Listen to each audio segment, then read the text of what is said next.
ഞാനിപ്പോൾ ഹരിഹർ നഗറിൽ അഭിനയിച്ചത് പോലെ ആയിരിക്കില്ല ഇപ്പോൾ ഒരു ഹ്യൂമറസ് റോള് കിട്ടിക്കഴിഞ്ഞാൽ അഭിനയിക്കുന്നത്. ഒരു സിനിമ നടക്കേണ്ട സമയത്ത് നടന്നില്ലെങ്കിൽ ഇപ്പം അതെന്തായാലും സിനിമ ഒരു ബിസിനസ് ആണെങ്കിലും ഇത് നമ്മൾ ചെയ്യുന്ന ഒരു കാര്യമാണെങ്കിലും അതിനകത്ത് ഒരുപാട് അഭിപ്രായങ്ങൾ വരും. പണ്ടത്തെ സിനിമകളായിരുന്നു, അന്നത്തെ ഓരോ സിനിമകളുടെ കഥാപാത്രങ്ങൾ ഇങ്ങനെയായിരുന്നു, അല്ലെങ്കിൽ അവർ അഭിനയിച്ചത് ഇങ്ങനെയായിരുന്നു എന്ന് പറഞ്ഞുകൊണ്ട് വീട്ടിലിരിക്കുന്ന ഒരുപാട് ആക്ടേഴ്സ് ഉണ്ട്. അത് അങ്ങനെ അവർ വിശ്വസിക്കുന്നതുകൊണ്ടാണ് അവർ വീട്ടിലിരുന്ന് പോകുന്നത്. പ്രണയത്തിനപ്പുറം ഒരുപാട് കൽബുകൾ തമ്മിലുള്ള ബന്ധമാണ്. എനിക്കറിഞ്ഞൂടാ, ഞാനും മിമിക്രി കാണിച്ചൊക്കെ വന്നതാണ്. ഒരു സ്റ്റേറ്റ് ഒരു ആനയ്ക്ക് വേണ്ടി സുപ്രീം കോടതി വരെ പോകും എന്ന് പറയുന്ന ഒരു ലോകം അറിയേണ്ട ഒരു കഥയായിട്ട് തോന്നും. ഏതെങ്കിലും ഒരു ഫോറിനർ ഒരു പാട്ടുപാടി മറക്കാൻ നോക്കുന്നു, അവരെ പ്രണയിക്കുന്നു, അവരെ കല്യാണം കഴിക്കുന്നു, എന്നിട്ട് അവരോട് നേരെ അങ്ങോട്ട് പോവുകയാണ്. മക്കളുടെ മരണം കാണേണ്ടി വരുന്നതാണ് ഒരു മാതാപിതാക്കളുടെ ഏറ്റവും വലിയ ശാപം എന്ന് പറയുന്നത്.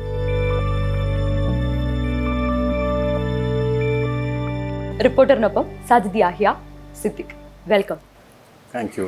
സംവിധായകനിൽ നിന്ന് തുടങ്ങുകയാണെങ്കിൽ ഖൽബ് എന്ന് പറയുന്നത് ഭയങ്കര ഇമോഷണൽ ആയ ഒരു വാക്കാണ്. സാജിദ് അത് പ്രണയമാണ് സിനിമ സംസാരിക്കുക എന്നുള്ളത് ഒബ്വിയസ് ആണ്. സാജിദ് യാഹിയയുടെ ഖൽബ് എന്താണ്? അല്ല, ഇപ്പം നേരത്തെ പറഞ്ഞ പോലെ ഖൽബിന് ഹൃദയമാണ്. ഇത് പ്രണയത്തിനപ്പുറം ഒരുപാട് ഖൽബുകൾ തമ്മിലുള്ള ബന്ധമാണ്. ഇപ്പം സിദ്ദിഖയുടെ ക്യാരക്ടർ, ഇപ്പം ഒരു അച്ഛനും മോനും തമ്മിലുള്ള ഖൽബിൻ്റെ ബന്ധം ഉണ്ടാവും, ഒരുപാട് കൂട്ടുകാരുമായിട്ടുള്ള ഖൽബിൻ്റെ ബന്ധമാണ്. അപ്പോൾ ആ ഖൽബ് എന്നുള്ള വേർഡ് കൊണ്ട് ഞങ്ങൾ കണക്ട് ചെയ്യാൻ ഉദ്ദേശിക്കുന്ന പ്രണയത്തിനപ്പുറം ഒരുപാട് ഖൽബുകളുടെ ബന്ധമാണ് ഈ സിനിമ സംസാരിക്കുന്നത്. അതാണ് അതുകൊണ്ട് മീൻ ചെയ്യുന്നത്. സിദ്ദിഖയുടെ ക്യാരക്ടറോ നമ്മൾ ട്രെയിലർ കാണുമ്പോൾ അല്ലെങ്കിൽ ആ വീഡിയോ പുറത്തിറങ്ങിയ വീഡിയോ കാണുമ്പോൾ ഒരു കൂളായിട്ടുള്ളൊരു അച്ഛനാണ്. ഡ്രസ്സിങ്ങിലാണെങ്കിലും സംസാരത്തിലാണെങ്കിലും മകനെ സപ്പോർട്ട് ചെയ്യുന്ന കാര്യത്തിലാണെങ്കിലും. എന്താണ് മുൻ കഥാപാത്രങ്ങളിൽ നിന്ന് ഖൽബിലെ കഥാപാത്രം എങ്ങനെയാണ് വ്യത്യസ്തമാവുന്നത്? അതിനു മുമ്പ് ഈ ഖൽബിനെ പറ്റി തന്നെ പറയാം. ഇപ്പോൾ സാജിദിനോട് ചോദിച്ച ചോദ്യത്തിൻ്റെ കണ്ടിന്യൂഷൻ ആയിട്ട് പറയാം. ഹൃദയബന്ധങ്ങളുടെ കഥയാണ് പറയുന്നത്. ഹൃദയബന്ധങ്ങൾ പല രീതിയിലുണ്ടാവാം. അത് പ്രണയമാവാം, സ്നേഹമാവാം, ഇഷ്ടമാവാം, ബഹുമാനമാവാം. സത്യത്തിൽ അതിന് ശാസ്ത്രമായിട്ട് എത്രയധികം ബന്ധമുണ്ടെന്ന് പറയാൻ പറ്റില്ല. കാരണം നമ്മുടെ ബന്ധങ്ങളും നമ്മുടെ തോട്ട് പ്രോസസ്സ് എല്ലാം നടത്തുന്നത് നമ്മുടെ ബ്രെയിനാണെന്നാണ് പറയുന്നത്. അത് ബുദ്ധിയും ഒക്കെ നമ്മുടെ ബ്രെയിനിലാണ്. നമ്മുടെ മനസ്സെന്ന് പറയുന്നത് ബ്രെയിനാണെന്ന് പറയുന്ന ഒരുപാട് പേരുണ്ട്. പക്ഷേ അവിടെയൊക്കെ നമ്മൾ പറയുന്നത് ഞാൻ എൻ്റെ ഹൃദയം കൊണ്ട് സ്നേഹിച്ചു, എൻ്റെ ഹൃദയത്തോട് ചേർത്തു എന്ന് പറയുന്നത് ഹൃദയത്തിന് എപ്പോഴും നമ്മൾ കൊടുത്തിട്ടൊരു സ്ഥാനമെന്ന് പറയുന്നത് സ്നേഹത്തിൻ്റെയാണ്. അല്ലേ? എൻ്റെ ഹൃദയഭേദകമായിരുന്നു, അയാളങ്ങനെ പറഞ്ഞപ്പോൾ എൻ്റെ ഹൃദയം പൊട്ടിപ്പോവായിരുന്നു എന്ന് പറയുന്നതൊക്കെ.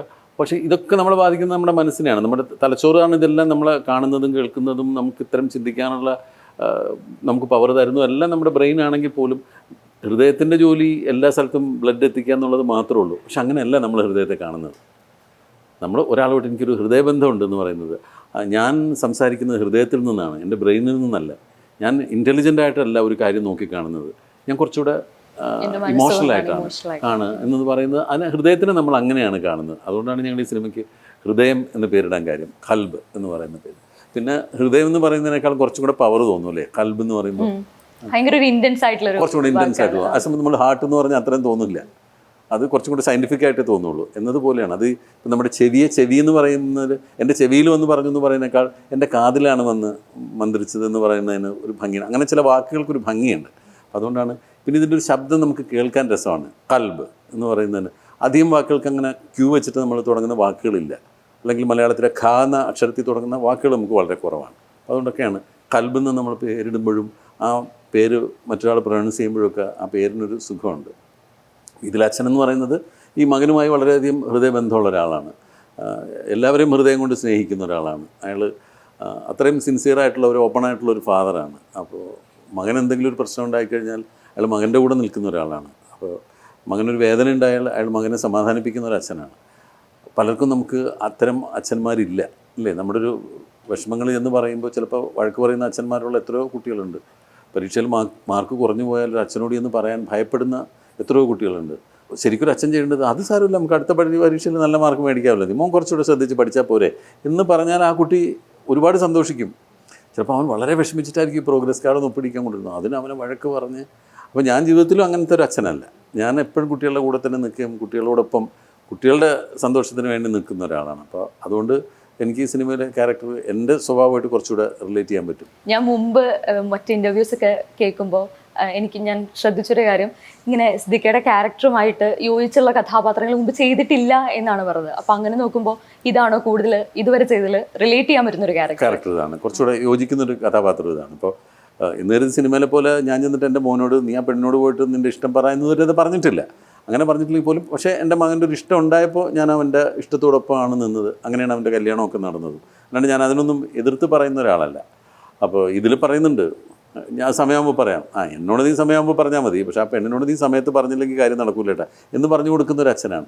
അങ്ങനെ ഒരു അച്ഛനെയും മകനെയും പലർക്കും അത്തരം അച്ഛനാകാനോ അല്ലെങ്കിൽ അത്തരം മകനാകാനോ സാധിച്ചില്ലെങ്കിൽ പോലും അങ്ങനെ ഒരു അച്ഛനെയും മകനെയും എല്ലാ അച്ഛനും മക്കളും മോഹിക്കും എന്നുള്ളതാണ് സത്യം. എപ്പോഴും നമ്മൾ അങ്ങനെ ഒരു തമ്മിൽ അടുപ്പം ഉണ്ടാകുന്ന ആളുകളെയാണ് നമുക്ക്. ഇപ്പോൾ ചില വീടുകൾ നമ്മൾ പറയാറില്ല, അയ്യോ അവർ അച്ഛനും മക്കളൊക്കെ ഭയങ്കര ഫ്രണ്ട്ലി ആണെന്ന് പറയുന്നത് ആണ് നമുക്ക് എപ്പോഴും ഇഷ്ടമുണ്ടാവുക. ഞാനത് ആസ്വദിക്കുന്ന ഒരാളാണ്. അതുപോലെ ഈ പടത്തിലെ എൻ്റെ ഈ വേഷം ഞാൻ ഒരുപാട് ആസ്വദിച്ച് ചെയ്ത ഒരു സിനിമയാണ്. പിന്നെ സാജിദ് ഒരുപാട് വർഷങ്ങൾ മുമ്പാണ് ഈ കഥ എൻ്റെ അടുത്തൊന്ന് പറയുന്നത്. സാജിദ് കഥ പറയുന്നത് കേൾക്കാൻ തന്നെ ഭയങ്കര രസമാണ്. നമ്മൾ സിനിമ കാണുന്നതിനേക്കാൾ നമുക്ക് പവർഫുള്ളായിട്ട് ആ കഥ മനസ്സിലാവും. സാജിദ് അങ്ങനെയാണ് ഈ കഥാപാത്രത്തെ പറഞ്ഞ് എൻ്റെ ഉള്ളിലേക്ക് കയറ്റിയിട്ടുള്ളത്. ശരിക്കും ഞാൻ മോഹൻലാലിൽ മാത്രമല്ല അഭിനയിച്ചിട്ടുള്ളൂ അല്ലേ, പിന്നെ ഇതിലല്ലേ അഭിനയിക്കുന്നത്? ഇതിനു മുമ്പ് മറ്റേ ഇടി അതിൽ ഞാൻ അഭിനയിച്ചിട്ടില്ല. മോഹൻലാൽ എന്ന് പറയുന്ന സിനിമയിലൊരു ഗസ്റ്റ് റോൾ മാത്രമേ ചെയ്തിട്ടുള്ളൂ. പക്ഷേ സാജിദുമായിട്ട് എനിക്ക് വളരെ അടുത്ത ബന്ധമുണ്ട്. അപ്പോൾ ആ കഥാപാത്രം പറഞ്ഞ് മനസ്സിലാക്കി തരുന്നതും സീൻസ് പറഞ്ഞു തരുന്നതും പിന്നെ ഇതിനകത്ത് ഇൻട്രസ്റ്റിംഗ് ആയിട്ടുള്ള ഒരുപാട് എലമെൻസ് ഉണ്ട്. ഇതിൽ എൻ്റെ മകൻ്റെ പേര് കാൽപോ എന്നാണ്. മകൻ്റെ കൂട്ടുകാരുടെ പലരുടെയും പേരിട്ടിരിക്കുന്നത് ഒരാളുടെ പേര് ട്രൈമോൾ എന്നാണ്. അപ്പോൾ ഞാൻ സാജിദിനോട് ചോദിച്ചാൽ എന്താണ്, അത് ഇവനെല്ലാവർക്കും ഭയങ്കര തലവേദനയാണ്. അപ്പോൾ അവൻ്റെ പേരാണ് ട്രൈമോൾ. ഇരട്ടപ്പേരാണ്. അല്ല, ഇരട്ടപ്പേരാണ്. പിന്നെ പ്ലിക്കോ, ചാവ. ഒരുത്തൻ ചതിയും വഞ്ചനയാണ് അവൻ്റെ പ്രധാന പരിപാടി. അവൻ്റെ പേരാണ് ചാവ. അപ്പോൾ അങ്ങനെയൊക്കെ ഈ കൊച്ചു എലമെൻറ്റ്സ് ഇങ്ങനെ ഒരുപാട് കോർത്തിണക്കിയിട്ട് ഈ സിനിമയിൽ കൊണ്ടുവരുന്നത് ഭയങ്കര കൗതുകമായിരിക്കും. ഒരുപക്ഷെ സിനിമ റിലീസ് ചെയ്ത് കഴിയുമ്പോഴാണ് അത്തരം കാര്യങ്ങൾ കൂടുതൽ പോപ്പുലർ ആകാൻ പോകുന്നത്. ഇനി ഒരുപാട് ആളുകൾ അവരുടെ ഫ്രണ്ട്സ് ട്രൈമോൾ എന്ന് വിളിക്കും. ഇത് കഴിഞ്ഞാൽ ഒരുപാട് കുട്ടികളെ ചാവാന്ന് വിളിക്കും.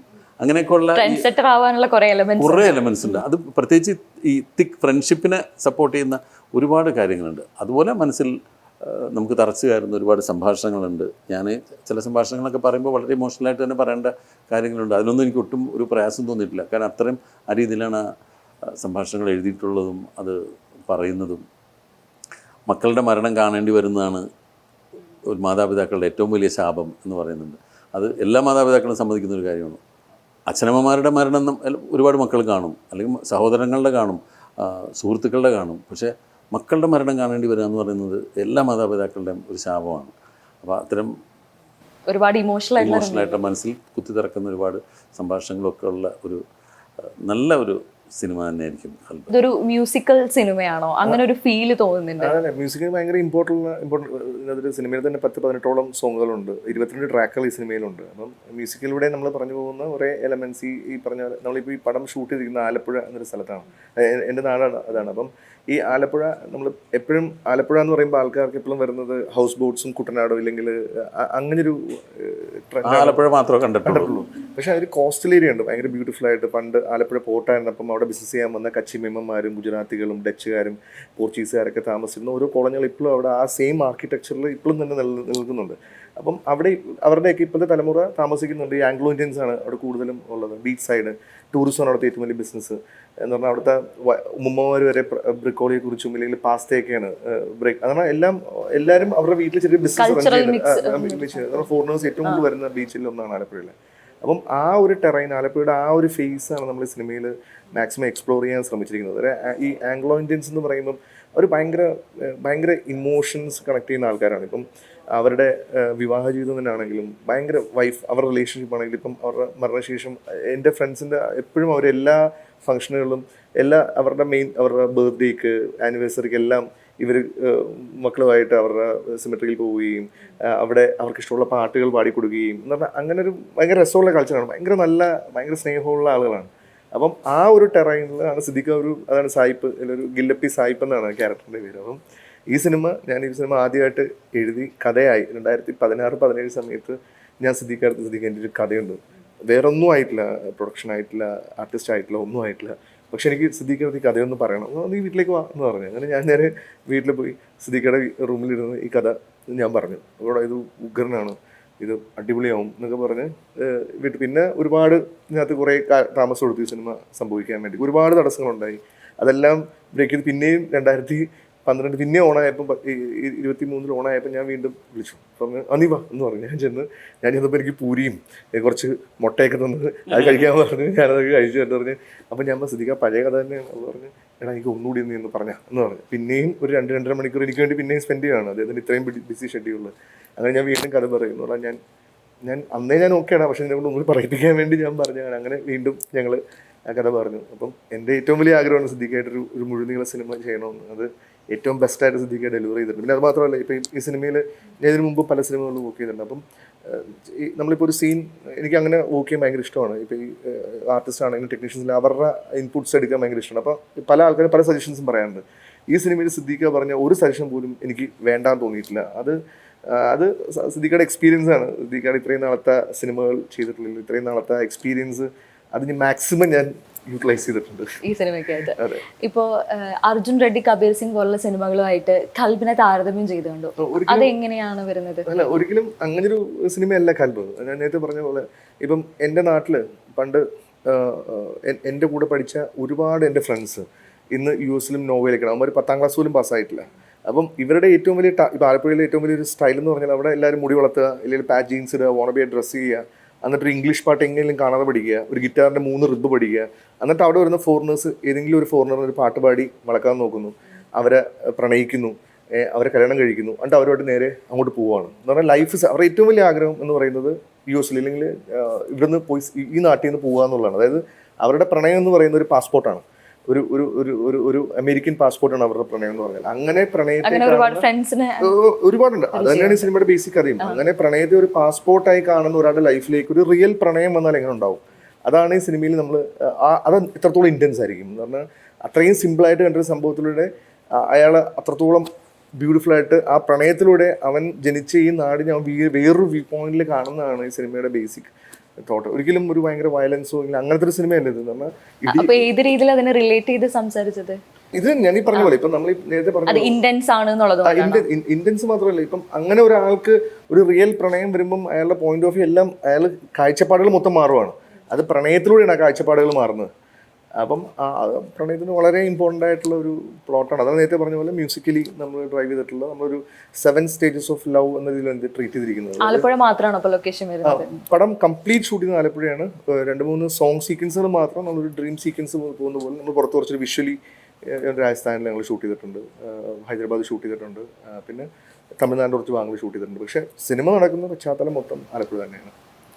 സിദ്ദിഖ, അപ്പോൾ ജയറാം, ദിലീപൊക്കെ പോലെ അവരെയൊക്കെ പറയുമ്പോൾ നമ്മൾ സിനിമയിലേക്ക് വന്നത് അവർ മിമിക്രി പശ്ചാത്തലത്തിൽ നിന്ന് വന്ന ആക്ടേഴ്സ് ആണെന്ന് പറയും. പക്ഷെ സിദ്ദിഖ അങ്ങനെ ആണെങ്കിൽ കൂടി അങ്ങനെ പറഞ്ഞു കേൾക്കാറില്ല. അതെന്തുകൊണ്ടാണ്? എനിക്ക് അറിഞ്ഞുകൂടാ. ഞാനും മിമിക്രി കാണിച്ചൊക്കെ വന്നതാ. ഞാനും സ്റ്റേജിൽ മിമിക്രി കാണിച്ചിട്ടുണ്ട്. അത് സിനിമയിൽ വരാനുള്ള നമ്മുടെ ശ്രമത്തിന്റെ ഭാഗമായിട്ടാണ് ഇതൊക്കെ. പക്ഷേ ഇപ്പോൾ ഈ മിമിക്രി ആർട്ടിസ്റ്റിൻ്റെ അസോസിയേഷനൊക്കെ വരുമ്പോൾ എന്നെ അവർ വിളിക്കുക പോലും ഇല്ല. ഞാനെന്നിട്ട് അവരോടൊക്കെ ചോദിക്കും, നിങ്ങളെന്താ എന്നെ മെമ്പറാക്കാത്തത്? വേണ്ട, ഇക്കാനെ ഞങ്ങളങ്ങനെ മെമ്പറൊന്നും ആക്കില്ല എന്ന് പറയും. അങ്ങനെ ഞാൻ പിന്നീട് അത് അങ്ങനെ അധികം കണ്ടിന്യൂ ചെയ്തിട്ടില്ല. പിന്നെ ഇപ്പോൾ ജയറാമൊക്കെ പിന്നെ ഇപ്പോഴും ജയറാമിനൊരു മൈക്ക് കിട്ടിക്കഴിഞ്ഞാൽ ജയറാം സ്റ്റേജിൽ വന്നിട്ട് കമൽഹാസനെ വന്നൊന്ന് ഇമിറ്റേറ്റ് ചെയ്യാണ്ട് ജയറാം പോവില്ല. പക്ഷെ എനിക്കിപ്പോൾ അങ്ങനെ വേറെ ആക്ടേഴ്സിനെ ഇമിറ്റേറ്റ് ചെയ്യാനൊക്കെ ഉള്ള എൻ്റെ ഒരു അന്ന് ചെയ്തിരുന്നത് ആരൊക്കെയായിരുന്നു? അന്നത്തെ പോപ്പുലർ ആക്ടേഴ്സ് ആയിരുന്നുണ്ട്. പ്രേം നസീർ, KP ഉമ്മർ, സോമൻ, സുകുമാരൻ, അവരെയൊക്കെയാണ് അന്ന് ഇമിറ്റേറ്റ് ചെയ്തിരുന്നത്. അതൊക്കെ ഈ അഭിനയത്തോടുള്ളൊരു മോഹം കൊണ്ടാണ്. ഇത് സിനിമ തന്നെയാണ് എപ്പോഴും ചിന്ത, അങ്ങനെയാണ് വന്നിട്ടുള്ളത്. അപ്പം ഗൗരി പറഞ്ഞതുപോലെ എന്നെ അങ്ങനെ ഒരു മിമിക്രി ആർട്ടിസ്റ്റായിട്ട് ആളുകൾ അംഗീകരിച്ച് തന്നിട്ടില്ല ഇപ്പോഴും. ഞാനിപ്പോഴും ആളുകളൊക്കെ ചിലപ്പോൾ ഇമിറ്റേറ്റ് ചെയ്യുകയൊക്കെ ചെയ്യും. ഇപ്പം ഞാൻ ഈ പ്രിയദർശൻ്റെ അടുത്തൊക്കെ സംസാരിക്കുന്ന സമയത്ത്, പ്രിയൻ്റെ പടത്തിലൊക്കെ അഭിനയിച്ചിരിക്കുന്ന സമയത്ത് ഞാൻ അദ്ദേഹത്തോട് പറയുമ്പോൾ ചില ആളുകളെ പറ്റി ഇങ്ങനെ പറയുന്ന സമയത്ത് പെട്ടെന്ന് അവർ സംസാരിക്കുന്ന പോലെ സംസാരിക്കും. അപ്പോൾ പ്രിയൻ സാറിൻ്റെ അടുത്ത് ചോദിക്കും, താൻ മിമിക്രി കാണിക്കുമായിരുന്നോ? ഞാൻ പറഞ്ഞു പണ്ട് ചെയ്തിട്ടുണ്ട്. ഇപ്പോൾ ഞാൻ അത് സിനിമാ നടന്മാരുടെ കാര്യമല്ല, ഞങ്ങളുടെ ഇടയിലുള്ള കോമൺ ഫ്രണ്ട്സിൻ്റെ ചില ആളുകളുടെ കാര്യം പറയുമ്പോൾ അപ്പോഴാണ് അയാൾ വന്നിട്ട് ഇങ്ങനെ പറഞ്ഞതെന്ന് പറഞ്ഞിട്ട് ഞാനിങ്ങനെ അയാൾ പറയുമ്പോൾ പ്രിൻസ് സാർ എപ്പോഴും പറയും, താൻ ഭയങ്കര രസമായിട്ട് ഇമിറ്റേറ്റ് ചെയ്യുന്നുണ്ടല്ലോ എന്ന് പറയും. അപ്പോൾ ഞാൻ മുമ്പ് അങ്ങനെ ചെയ്തിരുന്നു, പക്ഷെ ഇപ്പം എന്നെ ആരും അത് സമ്മതിച്ചു തരുന്നില്ല. ഇപ്പോൾ മുൻകാല സിനിമകൾ, ഇപ്പോൾ ജയറാം, ജഗദീഷ്, സിദ്ദിഖ്, മുന്നത്തെ സിനിമകൾ നോക്കിക്കഴിഞ്ഞാൽ ഭയങ്കര ലൈറ്റ് ആയിട്ടുള്ള കോമഡികൾ, ചെറിയ കോമഡി, വലിയ കഥയുള്ള സിനിമകളായിരിക്കില്ല, അല്ലെങ്കിൽ വലിയ തിരക്കഥയുടെ സപ്പോർട്ടുള്ള സിനിമകൾ ഒന്നും ഉണ്ടാവില്ല. അങ്ങനത്തെ സിമ്പിളായിട്ടുള്ള കോമഡികൾ മിസ് ചെയ്യുന്നില്ലേ? അല്ല, ഒരു ആക്ടർ എന്നുള്ള നിലയ്ക്ക് അങ്ങനെ സിനിമകൾ മിസ് ചെയ്യാറില്ല. എനിക്ക് കുറച്ചും കൂടെ ഡെപ്തുള്ള കഥാപാത്രങ്ങൾ ചെയ്യാനാണ് എനിക്ക് കൂടുതൽ ഇഷ്ടം. അങ്ങനത്തെ സിനിമകൾ കാണാൻ ഇഷ്ടമാണ്. അത്തരം സിനിമകൾ. പക്ഷേ ആ കാലഘട്ടത്തിൽ ഞങ്ങൾ അങ്ങനെ ഉണ്ടാക്കിയ സിനിമകൾ പോലെ തന്നെ ഈ കാലഘട്ടത്തിലുള്ള ചെറുപ്പക്കാരും അത്തരം സിനിമകൾ ഉണ്ടാക്കുന്നുണ്ട്. അവരുടെ സിനിമകൾ ഇപ്പോഴും നമുക്കത് കാണുമ്പോഴും അത്തരം ലൈറ്റർ കോമഡികളുള്ള എത്രയോ സിനിമകൾ വന്നിട്ടുണ്ട്. ഇപ്പോൾ ജയ് ജയ് ജയ് ഹേ, അതല്ലെങ്കിൽ ഫാലിമി, രോമാഞ്ചം, അതൊക്കെ നമുക്കൊക്കെ എൻജോയ് ചെയ്യാൻ പറ്റുന്ന സിനിമകൾ തന്നെയാണ്. അങ്ങനെയുള്ള സിനിമകൾ ഇപ്പോഴത്തെ തലമുറയും ചെയ്യുന്നുണ്ട്. പക്ഷേ എനിക്കിപ്പോഴും അത്തരം സിനിമകൾ കൂടുതൽ ചെയ്യണമെന്ന് അങ്ങനെ ആഗ്രഹം തോന്നിയിട്ടില്ല. കുറച്ചും കൂടെ നമ്മുടെ പ്രായം മാറി വരുന്നതിനനുസരിച്ച് അത്രയും കുറച്ച് ഇമോഷണൽ ക്യാരക്ടേഴ്സോ അതല്ലെങ്കിൽ അത്തരം ഡെപ്തുള്ള കഥാപാത്രങ്ങൾ ചെയ്യണമെന്നാണ് ഇപ്പോൾ എനിക്ക് തോന്നാറുള്ളത്. ഇപ്പോൾ 90s ഹരിഹർ നഗറിലാണ് സിദ്ദിഖ ഇന്നാവുന്നത് മലയാള സിനിമയിൽ. അതേപോലെ 2000 വരുമ്പോഴാണ് ഒരു വില്ലൻ കഥാപാത്രങ്ങളെയൊക്കെ ചെയ്തു തുടങ്ങുന്നത്. സത്യമേവ ജയതേ. ഇപ്പോൾ ഡൈവേഴ്സ് ആയിട്ടുള്ള കഥാപാത്രങ്ങളെ പിക്ക് ചെയ്യുമ്പോൾ എങ്ങനെയാണ് അതിൽ, അതായത് ഒരു പോയിന്റിലും ടൈപ്പ് കാസ്റ്റ് ചെയ്യപ്പെട്ടിട്ടില്ല എന്നാൽ സിമിലർ ആയിട്ടുള്ള കഥാപാത്രങ്ങളാണ് ചെയ്യുന്നത്. ഹോംവർക്ക് ആണോ ചെയ്യുന്നത്? എങ്ങനെയാണ് ഇതിനൊന്ന് ഡിഫറെൻ്റ് ആക്കി എടുക്കുന്നത്? എങ്ങനെയാണ്? നമ്മൾ പിക്ക് ചെയ്യുന്നതല്ല, നമ്മളെ പിക്ക് ചെയ്യുന്നതാണ്. ഇത്തരം കഥാപാത്രങ്ങൾ ചെയ്യാൻ വിശ്വസിച്ച് സംവിധായകരും തിരക്കഥാകൃത്തുക്കളും നമ്മളെ ഏൽപ്പിക്കുന്നതാണ്. അപ്പോൾ ഏറ്റവും ആദ്യവും അല്ലെങ്കിൽ ഏറ്റവും അധികവും ശ്രദ്ധിക്കുന്നത് ഞാൻ ഇതിനു മുമ്പ് ചെയ്തൊരു കഥാപാത്രമായിട്ടൊരു സാമ്യം വരരുതെന്നുള്ളതാണ്. ഇപ്പോൾ പോലീസ് ഇൻസ്പെക്ടർ തന്നെ 2 രീതിയിൽ കിട്ടിയാൽ അതിനെങ്ങനെ മാറ്റാം, എന്തൊക്കെ രീതിയിൽ നമുക്കതിന് മാറ്റം വരുത്താൻ പറ്റും, ഇതിനെങ്ങനെ കുറച്ചുകൂടെ യൂണിക് ആക്കാൻ പറ്റും എന്നുള്ള കാര്യമാണ് കൂടുതൽ ചിന്തിക്കുക. അപ്പോൾ അതിന് നമുക്ക് സംവിധായകരുടെയും തിരക്കഥാകൃത്തുക്കളുടെ കുറിച്ച് സപ്പോർട്ട് ലഭിക്കാറുണ്ട്. ഇപ്പോൾ റീസെൻ്റായിട്ട് വന്ന 2 സിനിമകളാണ് ഗരുഡനും നേരും. 2ലും വക്കീലാണ്. അപ്പോൾ ആ 2 വക്കീലിനെയും എങ്ങനെ വ്യത്യാസപ്പെടുത്താമെന്ന്. ഇപ്പം ഗരുഡൻ ഞാൻ അഭിനയിക്കുമ്പോൾ എനിക്ക് അറിഞ്ഞുകൂടാ. നേരെന്ന് പറഞ്ഞ സിനിമയിൽ എനിക്കൊരു വക്കീലിൻ്റെ റോൾ എന്നെ വെയിറ്റ് ചെയ്യുന്നുണ്ടെന്നൊന്നും എനിക്കറിയില്ല. ഗരുഡൻ്റെ ഷൂട്ടിങ്ങെല്ലാം കഴിഞ്ഞതിന് ശേഷമാണ് ജിത്തു എൻ്റെ അടുത്ത് അതിൻ്റെ കഥയൊക്കെ പറയുന്നത്. അപ്പോൾ അതിൽ വക്കീലാണ്. അപ്പോൾ ഞാൻ ഇപ്പോൾ ഇമ്മീഡിയറ്റ് ഒരു വക്കീൽ ചെയ്തേ ഉള്ളൂ. അപ്പോൾ ഇത് പക്ഷേ വേറെ കുറച്ചും കൂടെ വേറെ ലെവലുള്ള വക്കീലാണെന്നൊക്കെ പറയുമ്പോൾ അതിനെ നമ്മളെങ്ങനെ മാറ്റാൻ പറ്റും എന്നുള്ളതിനെ പറ്റി ആലോചിക്കും. അപ്പോൾ അതിന് ആദ്യം ചെയ്യുന്ന കുറച്ച് രൂപത്തിൽ വ്യത്യാസം വരുത്താം. പിന്നെ ആ കഥാപാത്രത്തിനനുസരിച്ച് അയാളുടെ സംസാര ഗെറ്റപ്പുകൾ മാറാൻ ഇഷ്ടപ്പെടുന്നത്. ഗെറ്റപ്പ് മാറ്റുന്നതൊരു ഇതിൻ്റെ ഒരു ശ്രമം എടുക്കുന്ന ഇൻപുട്ടാണോ അതോ കൂടുതൽ അതല്ലെങ്കിൽ പിന്നെ എല്ലാ ആക്ടേഴ്സിനെയും എല്ലാവരും ഇതുപോലെ തന്നെ ഗെറ്റപ്പ് മാറ്റിക്കണ്ടേ? നമുക്കാണ് ആഗ്രഹം കൂടുതൽ വേണ്ടത്. ഇപ്പോൾ സാജിദിനെ സംബന്ധിച്ചിടത്തോളം സാജിദ് ഖൽബി ചെയ്യുമ്പോൾ എത്രയോ കാര്യങ്ങൾ ശ്രദ്ധിക്കാനുണ്ട് സാജിദിന്. ഞാൻ എൻ്റെ കാര്യം മാത്രം ശ്രദ്ധിച്ചാൽ മതി. എൻ്റെ ക്യാരക്ടറിന് ഇങ്ങനെയൊക്കെ വരുത്തണം ഇന്ന രീതിയിൽ, അതിനൊരു അക്സെപ്റ്റൻസ് കിട്ടിയാൽ മതി. അത് അവർ കണ്ട കഥാപാത്രത്തിൽ നിന്ന് ഒരുപാട് മാറാതിരുന്നാൽ മതി. അപ്പോൾ അത്തരം ഇൻപുട്സ് എല്ലാം ഒരു അതിന് വേണ്ടിയിട്ടും ഒരു റെഫറൻസ് വേണ്ടി വരില്ലേ? കാരണം ഇപ്പോൾ വേഷം രൂപമൊക്കെ മാറുമ്പോൾ പൊതുവെ ആളുകൾ ഇതെന്തായി ചെയ്തു വെച്ചിരിക്കുന്നത് തോന്നാത്ത രീതിയിൽ ചെയ്യാന്നുള്ളത്. സിദ്ദിഖയുടെ ഒരു ക്യാരക്ടർ, ഇപ്പോൾ കണ്ണകിലെ ക്യാരക്ടർ എടുക്കാം, അല്ലെങ്കിൽ ഇപ്പോൾ നേരിൽ തന്നെയാണെങ്കിൽ പോലും ഭയങ്കര ഷാർപ്പാണ്, ഫീച്ചേഴ്സൊക്കെ ഭയങ്കര ഷാർപ്പാക്കി എടുത്തിട്ടുണ്ട്. അപ്പോൾ എങ്ങനെയാണ് അതിൻ്റെ ഒരു പ്രീ വർക്ക് നടത്തുന്നത്? എങ്ങനെയാണ് ക്യാരക്ടറിൻ്റെ രൂപത്തിന് വേണ്ടിയിട്ട്? അത് ഡിസ്കഷൻസിലൂടെ തന്നെയാണ്. ഇപ്പോൾ ജിത്തുവായിട്ട് ആലോചിക്കും, എന്നിട്ട് പിന്നെ എൻ്റെ മേക്കപ്പ് മാനോട് അതിനെപ്പറ്റി ഡിസ്കസ് ചെയ്യും. നമുക്കിപ്പോൾ ഒരു സിനിമയിൽ എൻ്റെ മൂക്ക് കുറേ നീട്ടി വെച്ചിട്ട് ചെവി കുറേ വലുതാക്കിയിട്ട് ഒരു ക്യാരക്ടർ ചെയ്യാമെന്ന് നമുക്ക് വെറുതെ വേണമെങ്കിൽ ആഗ്രഹിക്കാം. പക്ഷേ പ്രാക്ടിക്കലി അത് നടക്കുമോ? എത്ര പ്രോസ്തറ്റിക് മേക്കപ്പ് ചെയ്താലും ചിലപ്പോൾ അത് വൃത്തിയാണ്. അപ്പോൾ ആ മേക്കപ്പ് മാനും അതിന് വില്ലിങ് ആവണം. അപ്പോൾ അതിലെന്ത് ചെയ്യാൻ പറ്റും എന്നുള്ളത് ഇവരെല്ലാവരും കൂടെ ആലോചിച്ചിട്ട് തന്നെയാണ്. അതൊരു 5-6 ഫോൺ കോളിലൂടെയൊക്കെ തന്നെ സാധിക്കാവുന്ന കാര്യങ്ങളേ ഉള്ളൂ. പിന്നെ നമ്മളതിന് വേറെ പലരുടെയും റെഫറൻസ് എടുക്കും. ഇപ്പം നമുക്കതെല്ലാം എളുപ്പമാണ്. നമ്മൾ ഗൂഗിൾ ഇമേജസിൽ നോക്കിക്കഴിഞ്ഞാൽ എന്തെല്ലാം രീതിയിലുള്ള ആളുകളുടെ മുഖങ്ങൾ കിട്ടും. അതല്ലെങ്കിൽ വേറെ നമുക്ക് പരിചയമുള്ള വേറെ ചില ആളുകളെ റെഫറൻസ് ആയിട്ട് എടുക്കും. അങ്ങനെ ചെയ്താലോ? എന്നിട്ട് അതിനെ മോക്ക് ചെയ്യുന്നത് പോലെ കോപ്പി ചെയ്യുന്നത് പോലെ ആവരുമെന്ന് മാത്രമേ ഉള്ളൂ. അതിനെ നമ്മളിലേക്ക് കൊണ്ടുവരാം. ഇതിനേക്കാളും ഒക്കെ സർവ്വപ്രധാനമായ കാര്യം ഇത് നമ്മളിൽ ബ്ലെൻഡ് ആവണം. ഇതൊക്കെ എനിക്ക് യോജിക്കണം. ഞാനിപ്പോൾ നാളെ ഒരു വേഷം കെട്ടി വന്നു കഴിഞ്ഞാൽ ഒരു വൃത്തികെട്ടൊരു വിഗ്ഗോ ഇയാളെന്തൊരു കോലം കെട്ടിയിരിക്കും തോന്നുന്നു, ആളുകൾ നമ്മളെ കുറ്റം പറയുള്ളൂ. അല്ലാതെ ഇപ്പോൾ ഒരു സിനിമ കണ്ടിട്ട് ഒരാൾ ആ പടത്തിലെ മേക്കപ്പ് മാൻ ശരിയായില്ല കേട്ടോ, കാരണം സിദ്ദിഖിക്കയുടെ വിഗ്ഗ് വളരെ മോശം എന്നല്ല പറയുക. അയ്യോ സിദ്ദിഖിക്ക ഭയങ്കര വൃത്തികേടായിരുന്നു അതിനകത്ത് കാണാൻ, അല്ലെങ്കിൽ നന്നായിരുന്നു എന്നേ പറയുള്ളൂ. നമുക്കാണ് അതിൻ്റെ എല്ലാ മെറിറ്റും കിട്ടുക, എല്ലാ ക്രെഡിറ്റ്സും നമുക്കാണ്. പക്ഷേ ചെയ്തു തരുന്നതൊക്കെ ബാക്കി പലരുമാണ്. മേക്കപ്പ് മാനും അതിൻ്റെ കോസ്റ്റ്യൂമറും അവരെല്ലാവരും കൂടെയാണ് നമ്മൾ അങ്ങനെ അണിയിച്ചൊരുക്കി നമുക്ക് അങ്ങനെ ഒരു രൂപമൊക്കെ ഉണ്ടാക്കി തരുന്നത്. ഈ ക്യാരക്ടറിന് വ്യത്യസ്തത വരുത്താൻ ഏറ്റവും ആദ്യം നമ്മൾ ശ്രമിക്കുന്നത് ഈ രൂപത്തിലൊരു മാറ്റം വരുത്തി കഴിയും. ആ രൂപത്തിൽ മാറിക്കഴിയുമ്പോൾ തന്നെ ആ രൂപം ഞാൻ കണ്ണാടി കാണുമ്പോൾ തന്നെ മൊത്തത്തിൽ കാര്യങ്ങൾ മാറും. അങ്ങനെ മാറി മാറി വന്നാണ് ഒരു ക്യാരക്ടർ ഫോർമേഷൻ ഉണ്ടാകും. മേക്കപ്പ് ഫുൾ ഗെറ്റപ്പിന് ശേഷമാണോ ഈ കഥാപാത്രം എങ്ങനെ വേണമെന്ന് സ്വയം ഒരു നടനെന്ന നിലയിൽ ഒരു ഡിസൈനിങ് നടക്കുമല്ലോ, അത് ഗെറ്റപ്പ് ഒക്കെ തീരുമാനിച്ചതിന് ശേഷമാണോ അതോ ഹോംവർക്ക് ആണോ? അല്ല, അത് കഥാപാത്രം എന്താണെന്ന് നമുക്ക് പറഞ്ഞു തന്നു കഴിയുമ്പോഴാണ് നമുക്ക് അതിൻ്റെ ഒരു ഗെറ്റപ്പ് ഉണ്ടാക്കണമെന്നുള്ളതിനെ പറ്റി ആലോചിക്കുന്നത്. ഇപ്പോൾ ഖൽബിലെ സായിപ്പ് എന്ന് പറയുന്നത് വളരെ ഫ്രീ ആയിട്ടുള്ള ഒരാളാണ്. ഈ പറഞ്ഞ പോലത്തെ ഒരു ജാങ്കോ കൈൻഡ് ഓഫ് ഒരാളാണ്. അയാളെ എല്ലാവരോടും ഇടപെടുന്നത് ഇങ്ങനെയാണ്. ഇതൊക്കെയാണ് എനിക്ക് സാജിദ് കഥ പറഞ്ഞു തരുമ്പോൾ ഞാൻ വർക്ക് ചെയ്യുന്ന കാര്യങ്ങൾ അതാണ്. അല്ലാണ്ട് സാജിദിൻ്റെ കഥ നല്ലതാണോ ചീത്തയാണോ എന്നൊന്നും ജഡ്ജ് ചെയ്യാനുള്ള പവറൊന്നും എനിക്കില്ല. എനിക്ക് എൻ്റെ ക്യാരക്ടർ ഇന്ന ക്യാരക്ടറായിട്ടാണ് ഞാൻ സിദ്ദിഖാനെ ഉദ്ദേശിക്കുന്നതെന്ന് പറയുമ്പോൾ ഈ ക്യാരക്ടർ എങ്ങനെയുള്ള ആളാണ്, അപ്പോൾ ഇതിനെന്തായിരിക്കും ഇയാളുടെ രൂപം, ഇതിൽ നിന്ന് നമ്മുടെ മനസ്സിലും ഒരു രൂപം ഉണ്ടായിട്ട് വരും. അത് സംവിധായകനുമായിട്ട് ഡിസ്കസ് ചെയ്യുമ്പോൾ അദ്ദേഹത്തിൻ്റെ മനസ്സിലുള്ള രൂപമായിട്ട് ഇതിന് മാച്ച് ആവണം. അത് കഴിയുമ്പോഴാണ് നമുക്കെന്താ മേക്കപ്പിൽ ഇങ്ങനെ പോലെ ചെയ്യാം. ഇപ്പോൾ ഇതിനകത്ത് വേണമെങ്കിൽ ഈ സായിപ്പിന് വേണമെന്നുണ്ടെങ്കിൽ പല രീതിയിലുള്ള വിഗോ കാര്യങ്ങളൊക്കെ വെക്കാം. അപ്പോൾ പക്ഷേ സജിതാണ് എൻ്റെ അടുത്തുണ്ട്, അങ്ങനെയൊന്നും വേണ്ട സിദ്ദിഖാൻ ഈ കാണുന്ന പോലുള്ള ഒരു പ്ലസൻറ്റ് ലുക്ക് മതി. അപ്പോൾ എന്നാൽ മുടി നമുക്കങ്ങ് പറ്റയാക്കാം, എന്നിട്ട് അതേ മുടിയുടെ ലെവലിൽ തന്നെ താടിയും ഷേവൊക്കെ ചെയ്യാത്ത ഒരു രീതിയിലാക്കാം, എന്നിട്ട് ഒരു തൊപ്പിയൊക്കെ വെച്ച് ചില കൂളിംഗ് ഗ്ലാസ്സൊക്കെ വെച്ച് ഇയാൾ അങ്ങനത്തെ ചില ഷർട്ടൊക്കെ ഇട്ട് അപ്പോൾ അതുപോലത്തെ ഒരു ഷർട്ടും അങ്ങനത്തെ ഒരു ഷോർട്ട്സൊക്കെ ഇട്ട് കഴിയുമ്പോൾ നമ്മൾ നടക്കുന്നതൊക്കെ അതുപോലെ ആവും. ഇതൊക്കെ ഓട്ടോമാറ്റിക്കലി സംഭവിക്കുന്ന ഒരു പ്രോസസ്സാണ്. 38 വർഷമായിട്ട് സിനിമയിൽ തുടരുകയാണ്. എങ്ങനെയാ പുതിയ കാലത്തിനും സമ്മതനായിട്ടിരിക്കുന്നത്? ഭാഗ്യം. അങ്ങനെ പുതിയ കാലത്തിനും പുതിയ സംവിധായകർ, ഇപ്പോൾ സജിതൊക്കെ ഏറ്റവും യങ് ജനറേഷൻ്റെ ഡയറക്ടറാണ്. അവരൊക്കെ നമ്മൾ കാസ്റ്റ് ചെയ്യുന്നു എന്നുള്ളതാണ് ഏറ്റവും വലിയ ഭാഗ്യം. കാസ്റ്റ് ചെയ്തിട്ടില്ലെങ്കിലല്ലേ പിന്നെ ഈ രൂപമാറ്റവും മേക്കപ്പ് മാറ്റവും ഒക്കെ ഉണ്ടാവുള്ളൂ. ഇതെല്ലാം ചെയ്യണമെന്നുണ്ടെങ്കിൽ നമുക്ക് അവർ നമ്മളെ മനസ്സിൽ കാണാൻ സാധിക്കണം. അപ്പോൾ എപ്പോഴും ശ്രദ്ധിക്കുന്ന അതാണ്. പുതിയ സിനിമകളിൽ നമ്മൾ ചെയ്യുമ്പോൾ ആ കാലഘട്ടത്തിനനുസരിച്ച് സഞ്ചരിക്കാൻ ശ്രമിക്കും. ഞാൻ ഒരുപാട് ആക്ടേഴ്സിനെ ശ്രദ്ധിച്ചിട്ടുണ്ട്. അവർ സെറ്റിലാണെങ്കിലും അതല്ലാതെ സംസാരിക്കുമ്പോഴൊക്കെ പുതിയ സിനിമകളെ കുറ്റം പറയും. പണ്ടത്തെ സിനിമകളായിരുന്നു, അന്നത്തെ ഓരോ സിനിമകളുടെ കഥാപാത്രങ്ങൾ ഇങ്ങനെയായിരുന്നു, അല്ലെങ്കിൽ അവർ അഭിനയിച്ചത് ഇങ്ങനെയായിരുന്നു എന്ന് പറഞ്ഞുകൊണ്ട് വീട്ടിലിരിക്കുന്ന ഒരുപാട് ആക്ടേഴ്സ് ഉണ്ട്. അതങ്ങനെ അവർ വിശ്വസിക്കുന്നതുകൊണ്ടാണ് അവർ വീട്ടിലിരുന്ന് പോകുന്നത്. നമ്മൾ കാലം മാറുന്നതിനനുസരിച്ച് നമ്മൾ അപ്ഡേറ്റ് ചെയ്ത് നമ്മൾ മാറുന്ന കാലത്തിനനുസരിച്ച് നമ്മളെ മാറ്റി. ഞാനിപ്പോൾ ഹരിഹർ നഗറിൽ അഭിനയിച്ചത് പോലെ ആയിരിക്കില്ല ഇപ്പോൾ ഒരു ഹ്യൂമറസ് റോള് കിട്ടിക്കഴിഞ്ഞാൽ അഭിനയിക്കുന്നത്. അതിൻ്റെ മാറ്റങ്ങൾ വന്നിട്ടുണ്ടാവും. ഇപ്പോഴത്തെ കുട്ടികൾ സംസാരിക്കുന്ന ഭാഷയ്ക്ക് വ്യത്യാസം ഉണ്ടാവും.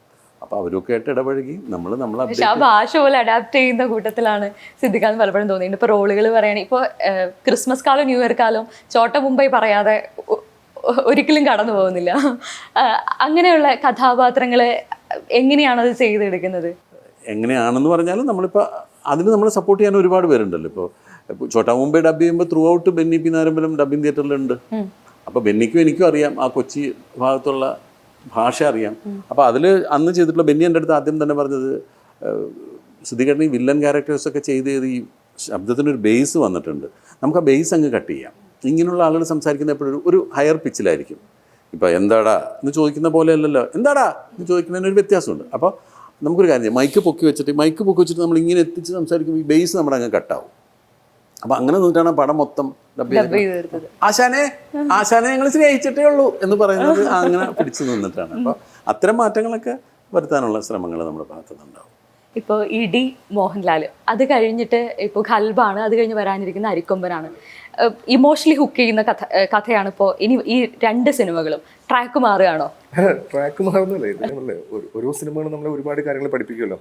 ഇപ്പം ഇടിയെന്ന് ഞാനൊരു സിനിമയിൽ ചെറിയൊരു റോളിൽ ചെയ്ത് വന്നിട്ടുള്ള ആളാണ്. അപ്പം എൻ്റെ അന്നത്തെ എക്സൈറ്റ്മെൻ്റ് ആയിരുന്നു ഇടി എന്ന് പറഞ്ഞാൽ ഭയങ്കര രസമുള്ളൊരു മാസ് സിനിമ ചെയ്യണം, അതൊരു കോമിക്കായിട്ട് എങ്ങനെ പ്രസൻറ്റ് ചെയ്യാൻ പറ്റും. ഇപ്പോൾ ജേട്ടനെ പോലത്തെ ഒരു സ്റ്റാറിനെ വെച്ച ഒരു സിനിമ ചെയ്യുമ്പം എങ്ങനെ എക്സൈറ്റിംഗ് ആയിട്ട് പടം ചെയ്യാൻ പറ്റും, അങ്ങനെ ഒരു പോയിന്റ് ഓഫ് വ്യൂ ചെയ്ത സിനിമയാണ് ഇടി. അപ്പം അതിനുശേഷം മോഹൻലാൽ സംഭവിച്ചു. മോഹൻലാലിന് കുറച്ചുകൂടി ഫാമിലി, ഇപ്പം മഞ്ചേച്ചി എങ്ങനെ നമുക്ക് അവരുടെ സ്റ്റാർഡം യൂസ് ചെയ്യാം, അതിൽ ലാൽ സാർ ഇങ്ങനെ പേര്, മോഹൻലാൽ എന്ന പേര് ഒരു ഫാൻ സിനിമ, ഇതിനു മുമ്പ് ഇറങ്ങിയ സിനിമ എത്ര വ്യത്യസ്തമായിട്ടൊരു സിനിമ ചെയ്യാൻ പറ്റും എന്ന രീതിയിലാണ് അത് ട്രൈ ചെയ്തിരിക്കുന്നത്.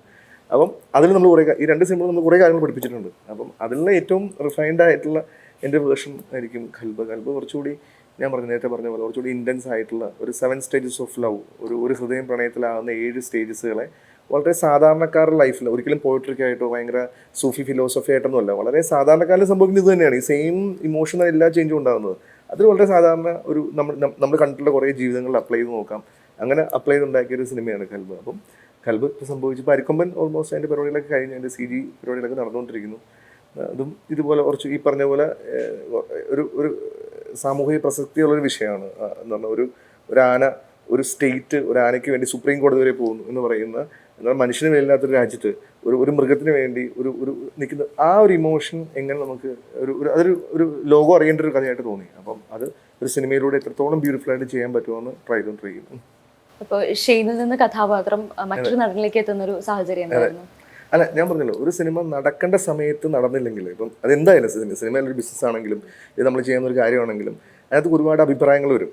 അപ്പം അങ്ങനെ ഈ അഭിപ്രായങ്ങളിൽ ഇപ്പം ആദ്യം ഷെയ്നുമായിട്ട് ഷെയ്ൻ വളരെ ബ്യൂട്ടിഫുൾ ആയിട്ടൊരു ആക്ടറാണ്, നമുക്ക് വളരെയധികം ഇഷ്ടമുള്ള നടനാണ്, അബീക്കയുടെ മോനാണ്. അപ്പം ഷെയ്നുമായിട്ട് നമുക്ക് ഭയങ്കര ഹാപ്പി ആയിട്ട് തുടങ്ങിയ പരിപാടിയാണ്. അപ്പം ഇതിന് ശേഷം ഷെയ്ൻ ചെറിയ ഇഷ്യൂസൊക്കെ ഉണ്ടായി. അത് നമ്മൾ അതിൻ്റെ സോർട്ട് കഴിഞ്ഞ് നമ്മൾ തുടങ്ങാൻ ഉദ്ദേശിച്ച സമയത്ത് കോവിഡ് വന്നു.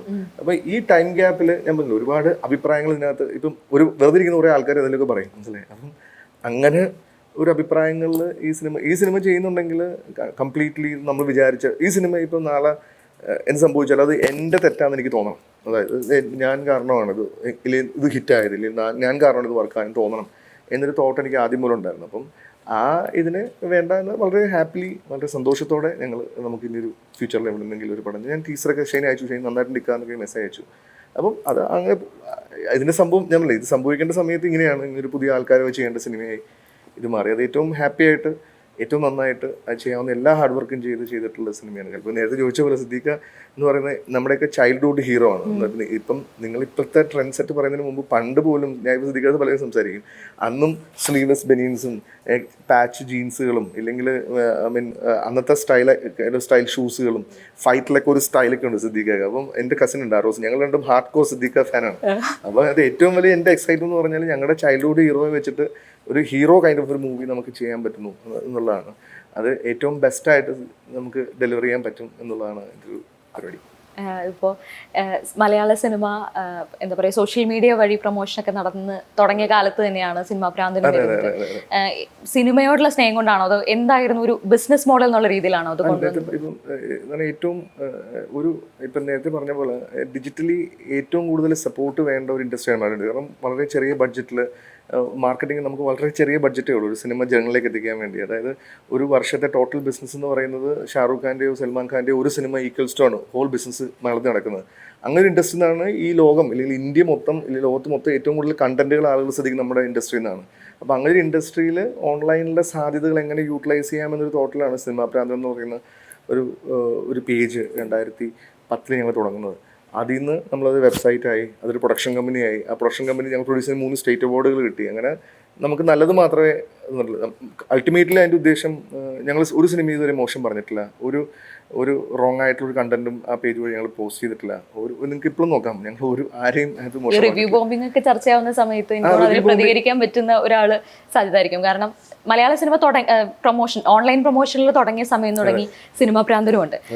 അപ്പോൾ റിവ്യൂ ബോംബിംഗ് എന്ന് പറഞ്ഞൊരു സംഭവം ആക്ച്വലി ഉണ്ടോ? അല്ല, എന്താ റിവ്യൂ ബോംബിങ്ങിനപ്പുറം ഇൻഡിപെൻഡൻ്റ് ആയിട്ടുള്ള കുറേ ഓൺലൈൻ മീഡിയാസിനും ഇല്ലെങ്കിൽ വ്ളോഗേഴ്സിനും അവർക്ക് റീച്ച് കിട്ടാൻ വേണ്ടി ഒരു നെഗറ്റീവ്, ഇപ്പോൾ ഒരു സിനിമ നല്ലതാണെങ്കിൽ കൂടെ ഇവർ പറഞ്ഞത് കേട്ടോ, റോങ് ടൈറ്റിലുകൾ കൊടുത്ത് ഇല്ലെങ്കിൽ വളരെ മോശമായിട്ട് ആൾക്കാരെ പ്ലേസ് ചെയ്തില്ല, അങ്ങനെ കമ്മ്യൂണിക്കേറ്റ് ചെയ്ത് പറഞ്ഞ് അവർക്കൊരു പ്ലസ്സിങ്ങിന് വേണ്ടിയാണ്. അല്ല ഒരിക്കലും ഒരു സിനിമയെ തകർന്നതിനപ്പുറം ആ തകർത്തുകൊണ്ട് അവർക്കൊരു ബെനിഫിറ്റ് ഉണ്ടാക്കാൻ ശ്രമിക്കുന്ന ഒരുപാട് ആളുകൾ ഇന്നും നിലകൊള്ളുന്നുണ്ട് സിനിമയിൽ.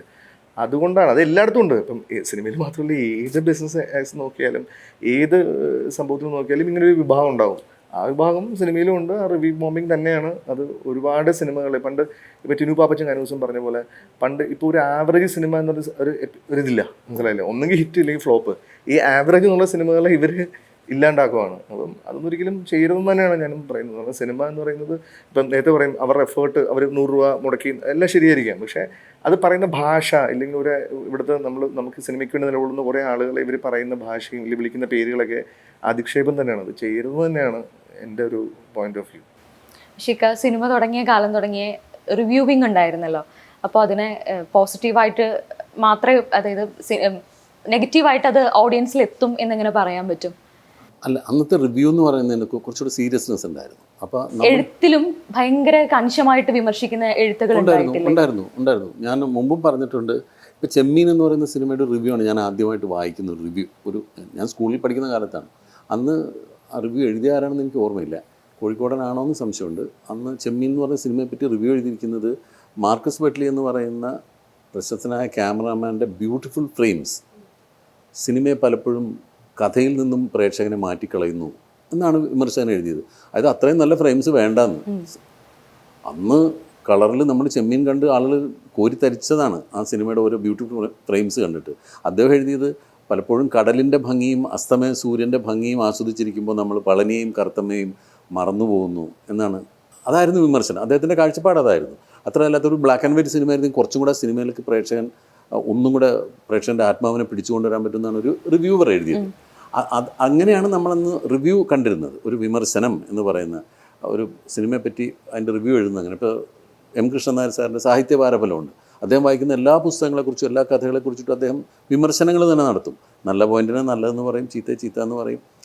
ഇപ്പം നടത്തുന്നതൊക്കെ അങ്ങനെ നമുക്ക് പറയാൻ പറ്റില്ല. അതൊരു അവരുടെ ഒരു അഭിപ്രായ പ്രകടനങ്ങൾ, അവരുടെ സ്റ്റാൻഡേർഡ് കാണിക്കുന്ന രീതിയിലുള്ള ഭാഷകൾ ഉപയോഗിച്ചിട്ട് നമ്മൾ അവരെ കാണുമ്പോൾ അവരെങ്ങനെ ഇരിക്കുന്നു ആ രീതിയിലുള്ള വാക്കുകൾ ഉപയോഗിച്ചിട്ട് അവർ അതിനെ അങ്ങനെ പറയുന്നുള്ളൂ. അത് അവരുദ്ദേശിക്കുന്നതും അവരുടെ ആ ചാനലിന് വ്യൂവർഷിപ്പ് ഉണ്ടാവണം, അതിന് കുറച്ച് ആളുകൾ വരണം എന്നുള്ള ഒരൊറ്റ ഉദ്ദേശത്തിന് മാത്രം. അല്ലെങ്കിൽ സിനിമയെ നന്നാക്കാനോ ഒന്നും അവർ ഉദ്ദേശിക്കുന്നില്ല. അവർക്ക് എന്തൊക്കെ തോന്നുന്നു, അവർ ആദ്യം തോന്നിയതൊക്കെ എന്തൊക്കെയോ പറയുന്നു എന്ന് മാത്രമേ ഉള്ളൂ. അത് പക്ഷേ കുറച്ച് കഴിയുമ്പോൾ അവരെ ആളുകൾക്ക് മനസ്സിലാവും, അവരർഹിക്കുന്ന സ്ഥാനം ആളുകൾ കൊടുക്കും. അത് നല്ലതാണെങ്കിലും മോശമാണെങ്കിലും സിനിമയുടേതായ രീതിയിൽ വളർന്നുകൊണ്ടിരിക്കും. ഇപ്പോൾ സിനിമയെ കുറ്റം പറഞ്ഞ് എഴുതിയിരുന്ന ഒരുപാട് പേരുണ്ട്. അവർ ഒരുപാടങ്ങ് വളർന്നു പോവുകയും സിനിമ തളർന്നു പോവുകയൊന്നും ചെയ്യില്ല. നല്ല സിനിമകളുണ്ടായാൽ നല്ല സിനിമകൾ റിവ്യൂ നോക്കിയിട്ടല്ല ആളുകൾ പോയി സിനിമ കാണുന്നത്. സിനിമ കണ്ടതിന് ശേഷമാണ് ആളുകൾ റിവ്യൂ പറയുന്നത്. അപ്പോൾ ഒരാൾ ഒരു സിനിമ കണ്ടിട്ട് മോശമായിട്ട് പറഞ്ഞു കഴിഞ്ഞാൽ ആ സിനിമ കണ്ട് ഇഷ്ടപ്പെട്ട ഒരാൾ ആ മോശം പറഞ്ഞ ആളെ ചീത്ത പറയും. അതങ്ങനെ ആ വഴിക്ക് നടന്നോളും. അതിന് വേണ്ടിയിട്ട് ഇപ്പോൾ വലിയ കാര്യമായി ശ്രദ്ധ കൊടുക്കേണ്ടതെന്ന് തന്നെയാണ് എൻ്റെ അഭിപ്രായം. നമ്മൾ ശ്രദ്ധിക്കേണ്ട സിനിമയിലാണ്. സിനിമയിൽ നല്ല നല്ല സിനിമകൾ ഉണ്ടാക്കാൻ ശ്രദ്ധിക്കുക. ഇപ്പോൾ നേരെന്ന് പറയുന്ന സിനിമ 50 കോടി പിന്നിട്ടു, 100 കോടി പിന്നിട്ടു എന്നൊക്കെ പറഞ്ഞൊക്കെ ഉള്ള ഇത് വന്നപ്പോൾ ജിത്തു ജോസഫ് എന്താ പറഞ്ഞ, അതല്ലല്ലോ പറയേണ്ടത്. എത്ര കോടി പിന്നിട്ടു എന്നുള്ളതല്ല, അതിലല്ല മത്സരിക്കേണ്ടത്. അതിൻ്റെ കണ്ടൻറ്റ് നന്നാക്കാനുള്ള നല്ല കണ്ടൻറ്റ് ഉണ്ടാക്കുക, മനുഷ്യൻ്റെ ഹൃദയത്തിലേക്ക് കയറുന്ന സിനിമകൾ ഉണ്ടാക്കാൻ ശ്രമിക്കുക. അതാണ് എപ്പോഴും ശ്രമിക്കുക. നമ്മൾ അത്തരം മേഖലകളിലേക്ക് ചിന്തിക്കാതെ ഞങ്ങളൊക്കെ എപ്പോഴും ശ്രദ്ധിക്കുന്നത് അതാണ്. അതിൻ്റെ ഫലമായിട്ടാണ് കൽബ് പോലുള്ള സിനിമകൾ ഉണ്ടാകുന്നത്. നല്ല ഇമോഷണലി കണക്റ്റഡ് ആവുന്ന, ഏത് മനുഷ്യൻ്റെയും മനസ്സിൽ തറക്കുന്ന ഒരു സിനിമ. ഇപ്പോൾ നമ്മളിപ്പോൾ എന്തൊരു കഥയാണെങ്കിലും ഒരു സിനിമയാണെങ്കിലും ഒരു ഇൻസിഡൻ്റ് ആണെങ്കിലും ഒരു പത്രവാർത്തയാണെങ്കിലും നമ്മുടെ കണ്ണ് നനയിക്കുന്ന ഒരു കാര്യമാണ് നമ്മുടെ മനസ്സിൽ ഒരുപാട് കാലം കിടക്കുകയുള്ളൂ. ഒരു ചെറിയ മുറിവേൽപ്പിച്ച് വിട്ടാൽ അത് അവിടെ കിടക്കും. അതുകൊണ്ടാണ് അത്തരം ഇമോഷണൽ റോൾ ചെയ്യുന്ന ആക്ടേഴ്സിന് ആളുകൾ നല്ല നടന്മാരെന്ന് പറയുന്നത്. അപ്പോൾ തമാശകൾ കാണിക്കുന്ന ഒരുപാട് നടന്മാരുണ്ട്. അവരെവിടെയെങ്കിലും ഒന്ന് കണ്ണ് നനയിക്കുമ്പോഴാണ് ഇവൻ കൊള്ളാട്ടോ, ഇവൻ എന്തൊരു ആക്ടറാണെന്ന് പറയുന്നത്. അപ്പോൾ എപ്പോഴും അതാണ് നമ്മൾ ഒന്ന് മുറിവേൽപ്പിക്കണം. അപ്പം മനുഷ്യൻ്റെ മനസ്സിന് ഒന്ന് കണ്ണ് നനയിച്ചിട്ട് ഇറങ്ങുന്ന സിനിമകൾ എപ്പോഴും എന്നും ആളുകൾ ഓർത്ത് നിൽക്കും. നമ്മൾ ആകാശദൂതും തുലാഭാരവും അതുപോലുള്ള സിനിമകൾ നമ്മൾ എന്നും നമ്മുടെ മനസ്സിൽ നിൽക്കാനുള്ള കാരണം അതാണ്. അപ്പോൾ കൽബ് തീർച്ചയായിട്ടും അങ്ങനത്തെ ഒരു സിനിമയായിരിക്കും. മനുഷ്യൻ്റെ കൽബിലേക്ക് കയറുന്ന ഒരു സിനിമയായിട്ട് തന്നെയാണ് ഞങ്ങൾ ആ സിനിമ അവതരിപ്പിക്കാൻ ശ്രമിച്ചത്. മറ്റൊരു കാര്യം കൂടി, ഇപ്പോൾ ഈ സോഷ്യൽ മീഡിയയുടെ ഇത് പറഞ്ഞുകൊണ്ട് തന്നെ അന്ന് നേരിൻ്റെ പ്രൊമോഷണൽ സമയത്ത് മറ്റേ മോഹൻലാൽ ബോക്സ് ഓഫീസ് തൂക്കും എന്ന് പറയുമ്പോൾ അന്ന് വിചാരിച്ചിരുന്നു ഇത്ര ഒരു ഇമ്പാക്റ്റ് അത് ആഘോഷിക്കപ്പെട്ടു ഇക്ക പറഞ്ഞത്. അതുപോലെ തന്നെ പ്രതീക്ഷിച്ച പോലെ തന്നെ നമുക്ക് സംഭവിക്കുകയും ചെയ്തു. അന്ന് വിചാരിച്ചിരുന്നു ഇങ്ങനെ ആഘോഷിക്കപ്പെടുമെന്ന് ആ പറഞ്ഞ കാര്യം. ഇത്ര വലിയ ഹിറ്റാവുമെന്നോ അങ്ങനെ, അല്ലെങ്കിൽ എത്ര വലിയ ഹിറ്റാവും എന്നുള്ളതല്ല പ്രതീക്ഷിച്ചത്. അത് സിനിമ ഒരു നല്ല സിനിമയാണെന്ന് അന്നേ തോന്നിയിരുന്നു. ഇപ്പോൾ നമ്മൾ അതിനകത്ത് അഭിനയിച്ചിട്ടുള്ള സീൻസ്, അത് കഴിഞ്ഞ് നമ്മൾ ഡബ് ചെയ്യുമ്പോൾ അത്തരം സീൻസ് കാണുന്നതും, അപ്പോൾ ആ സിനിമയുടെ ഒരു മേക്കിംഗ് ഒക്കെ കണ്ടിട്ട് അതിൽ അഭിനയിച്ചൊരു ആക്ടർ എന്നുള്ള നിലയിൽ ഇതൊരു നല്ല സിനിമയാണെന്നുള്ളത് അന്ന് തന്നെ തോന്നിയിരുന്നു. ഈ ഷൂട്ടിംഗ് തുടങ്ങിയ ദിവസം മോഹൻലാൽ എൻ്റെ അടുത്ത് പറഞ്ഞിട്ടുണ്ട്, ഇത് നല്ല ഗംഭീര സിനിമയായിരിക്കും കേട്ടോ, ഭയങ്കര രസമുള്ളൊരു സിനിമയായിരിക്കും. അത് മോഹൻലാലിൻ്റെ മനസ്സിലാക്കാത്ത അതുപോലെ തറച്ചതുകൊണ്ട് മോഹൻലാൽ എന്നോട് പറഞ്ഞതാണ്.